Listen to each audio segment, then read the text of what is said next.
Om Namah Shivaya, buenos días. Comenzamos con la lectura de Ramana Maharshi y la senda del conocimiento de sí mismo.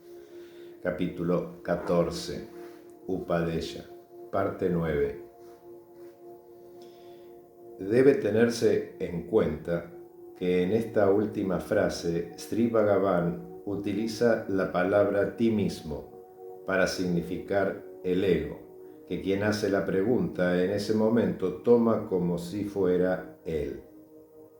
El verdadero yo no es una parte del mundo, sino el sí mismo y el creador del mundo.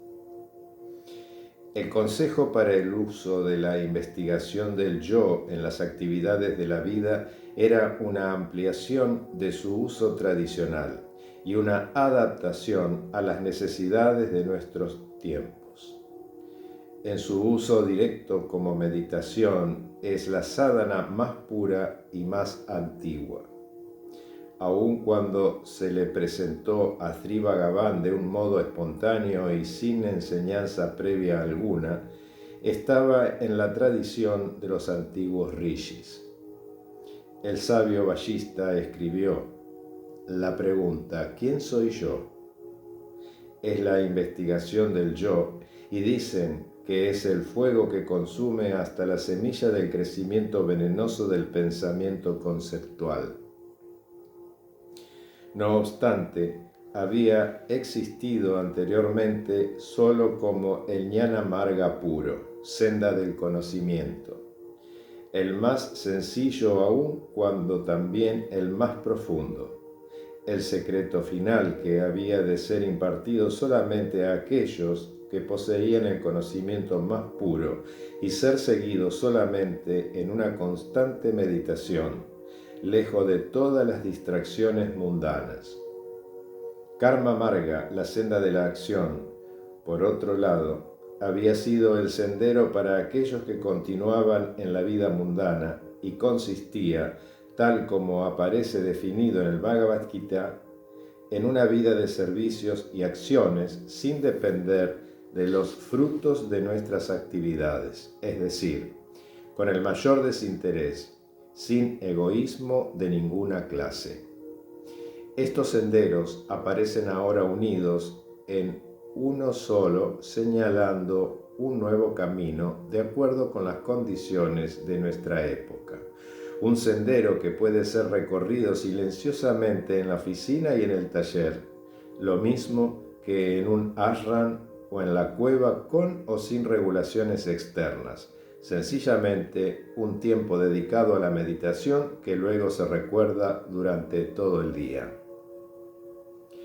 Al final, todo lo oculto será conocido. Desde el punto de vista doctrinal, estas palabras de Cristo se realizan por la abierta proclamación del sendero último y más secreto, y por su adaptación a nuestra época. Y esto es precisamente lo que hizo Sri Bhagavan. De hecho, el nuevo sendero es algo más que la fusión de Jnana Marga y Karma Marga, es Bhakti, amor o devoción, puesto que genera un amor puro, amor hacia el yo, el guru interior, que es amor hacia Bhagavan, amor hacia Dios. Sri Bhagavan ha dicho en su Maharshi Gospel: el estado eterno, ininterrumpido, natural de morar en el yo es Jnana. Para morar en el yo, hemos de amar el yo, puesto que Dios es de hecho el yo. El amor al yo es amor a Dios. Y esto es Bhakti, Jnana y Bhakti son, pues, uno y lo mismo. Las formas de Jnana y Bhakti que recomendaba Sri Bhagavan pueden antojársenos como sendas muy diferentes, pero en realidad están mucho más cerca de lo que pueda parecer, y la primera no excluye la segunda. De hecho, pueden integrarse en un solo sendero integral, tal como acabamos de describir. Por un lado, la sumisión al gurú externo conduce a través de su gracia al gurú interior, que que de vichara trata de descubrir, y por otro lado, el vichara conduce al silencio, la paz y la sumisión. Los dos métodos tratan de anular la mente, solo que en un caso ante el gurú externo y en el otro ante el gurú interno.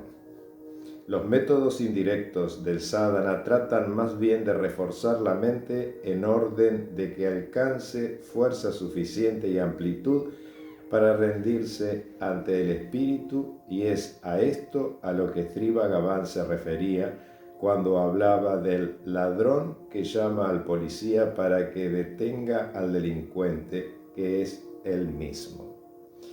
Es desde luego cierto que la mente debe ser reforzada y purificada antes de que pueda rendirse, pero con el uso del vichara, bajo la gracia de Sri Bhagavan, esto ocurre de un modo automático. Un devoto, Krishna Shivrayani, se lo preguntó en cierta ocasión. Se dice en los libros que debemos cultivar todas las cualidades buenas o daívicas, divinas, con el fin de prepararnos para la realización del yo. Y Sri Bhagavan respondió: todas las cualidades buenas o daívicas están incluidas en jnana, conocimiento, y todas las cualidades malas o asúricas en añana, ignorancia. Cuando hace acto de presencia jnana, desaparecen todas las añanas y todas las cualidades daívicas se presentan de un modo automático. Si un hombre es un jnani, no puede pronunciar una mentira o hacer algo malo. Es cierto que se dice en algunos libros que debemos cultivar una cualidad tras otra y de esta forma prepararnos para moksha, liberación. Pero para aquellos que siguen el jnana o vichara marga, su sadhana es diferente, es suficiente para adquirir por sí mismo las cualidades daívicas y no precisan de nada más. Cabe preguntarse, sin embargo, hasta qué punto es accesible el vichara. Se dice en Spiritual Instruction, compilado poco después que Sri Bhagavan bajara de Skandashram, que un devoto preguntó: ¿está en lo posible para todos aquellos que buscan, sea cual fuere su bagaje espiritual, el poder adoptar de un modo directo y llevar a la práctica este método de investigación en busca del yo? Y que él respondió: no, está previsto solamente para las almas maduras. Otras han de adquirir previamente el entreno necesario y la práctica, adoptando otros métodos más en consonancia con su desarrollo individual, tanto mental como moral. Del período Virupaksha conocemos una respuesta similar en las explicaciones publicadas en Sri Ramana Gita. Los otros métodos incluyen las prácticas religiosas y devocionales, la meditación, las invocaciones, mantras y el control de la respiración. No son estas solamente preparatorias para el uso del vichara, sino que pueden ser usadas correlativamente. Muchos devotos le dijeron a Sri Bhagavan que usaban tales métodos prescritos por algún gurú o solicitaban su autorización para hacer uso de los mismos, y él escuchaba atentamente y daba su aprobación. Pero cuando alguien consideraba que tales métodos no eran lo eficaces que hubiese sido el desear, daba igualmente su aprobación. Un devoto le dijo que no encontraba ayuda en los otros métodos que había usado previamente y solicitó su autorización para renunciar a los mismos. Y él replicó: sí, todos los demás métodos solo conducen al vichara. Durante el último período en el ashram, al pie de la colina, no se tiene noticia de tales limitaciones en el uso del vichara. Por el contrario, lo recomendaba explícitamente junto con la concentración en el corazón. Esto puede conducir a la conclusión de que en la nueva forma en que lo presentaba Sri Bhagavan, el vichara solo entonces resultaba accesible a todos por su gracia. Por otro lado, se observaba también, por lo menos hasta el punto en que disponemos de las pruebas necesarias, que eran muy pocos los que aspiraban a su uso.